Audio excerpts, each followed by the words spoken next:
Thomas Westbrook here. Have you ever wondered what is the difference between a religion and a cult?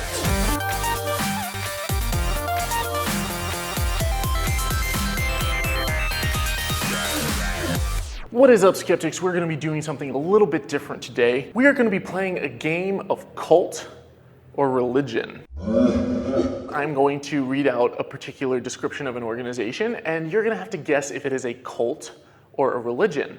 Sound like fun?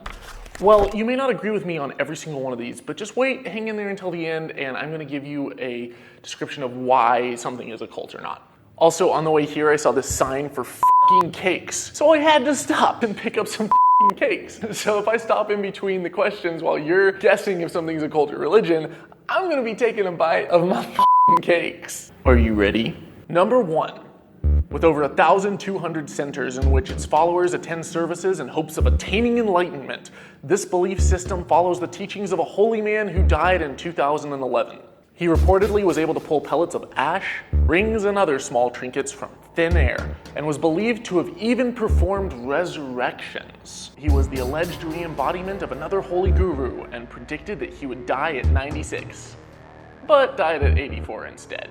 Nonetheless, he received millions of dollars worth of donations from his flock, and to this day, this group has millions of followers.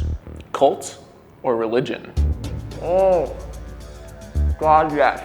We're talking about a subsect of Hinduism in which its followers follow Sathya Sai Baba, and this is, in fact, a religion. Agree, disagree? Well, stick around till the end and find out how I determine that. Number 2. With 80 members at its height, this belief system followed the teachings of a man who claimed to be the final prophet and who allegedly had a sexual relationship with a 65-year-old prophetess in hopes of giving birth to the chosen one. He claimed to have had a vision while in Israel that he was the modern-day King Cyrus and a spiritual descendant of the Jewish King David. After being accused of statutory rape and child abuse, which his followers both condoned and covered up, the FBI raided the organization's location, a gunfight and fire broke out, and he and his entire following died. Cult or religion? Oh, so good. The group I'm referring to is the Branch Davidians, led by David Koresh. It's an offshoot of Christianity, particularly Seventh-day Adventism, but it is in fact a cult. Numero 3. This organization follows the teachings of a divine Messiah, or chosen one, who commanded his followers to eat his flesh and drink his blood.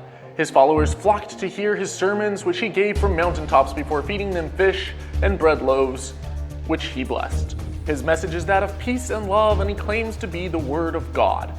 He lives in Russia and has between 10,000 and 50,000 followers spread between 83 communes. Cult or religion?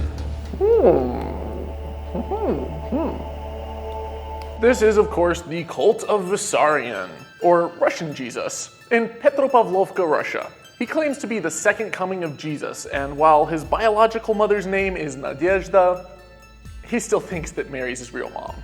Number 4. This organization was founded by a convicted con man who claimed to be a prophet. He dictated his divine revelation, which he obtained by staring into a hat at a seer stone.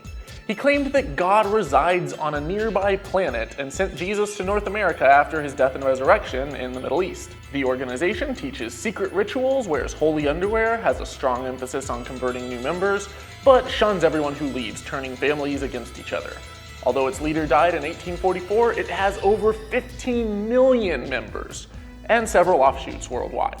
Is it a cult or a religion? Oh, the middle.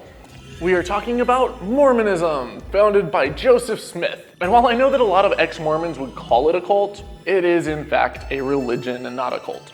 And you're about to find out the difference in just 2 more. Number 5. This organization follows the teachings of a man who claimed to have been anointed at age 15 by Jesus Christ himself to carry out Jesus' unfinished business. Because the Son of God left behind so much unfinished business, so yeah. This same man was fined $15,000 and spent 13 months in US prison for tax evasion, but nonetheless afterwards he continued to travel the world in his $50 million jet and befriended 3 US presidents.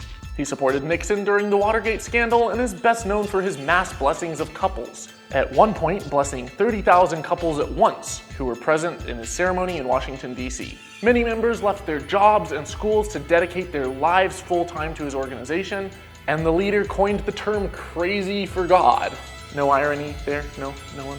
Before he died in 2012. Cult or religion? Oh, that's just one right. Oh, good. Believe it or not, this one's a religion. We're talking about the Unification Church, or Moonies, founded by Sun Myung Moon. And it just barely squeaked in as religion, but it is in fact a religion. One more. This group was an offshoot of Christianity, which followed the teachings of a man the members called Father. Early on in his career, he raised money by miraculously removing what he claimed to be tumors from people's bodies, but were in fact chicken guts he was palming in his hand. The group grew to 20,000 members and was sympathetic to communism, and eventually its leader, along with close to 1,000 of its members, moved to Guyana to set up an isolated community based on love without discrimination. Its leader banned sex between its members outside of marriage unless it was with him, and despite claiming to despise homosexuality and be the only true heterosexual, he regularly swung both ways. This group is best known for the assassination of a US Congressman, Leo Ryan, before over 900 of them followed their leader to their deaths, committing mass suicide and murder, giving lethal injections, and drinking a fruit drink laced with cyanide. The origins of the phrase, "Don't drink the Koolaid." Last bite. Cult or religion?